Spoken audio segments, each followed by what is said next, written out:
Boss, para sa 5 finger reset, ito yung gagawin natin. Yung sa 5 daliri mo, lagay mo lang dito sa ano, sa screen. May lalabas ng ganyan na. Yan. Pindutin mo lang isa-isa yung red.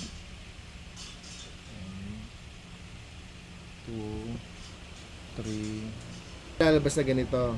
Yan. Okay, yan mo lang siya. Tapos may mga nakasulat dyan. Power, bold deck, yan. Ang una mong gagawin, boss, lalagyan mo ng sa start.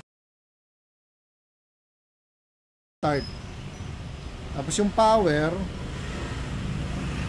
pindot ka rito sa may power. Yung susunod naman, home. Pindot ka sa may home.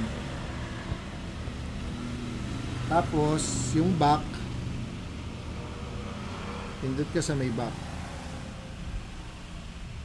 Tapos ganun din sa add volume.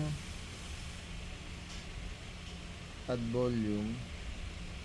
Tapos volume decrease. Ayan. Tapos close mo lang. Tapos may lalabas na ganyan. Okayan mo lang siya.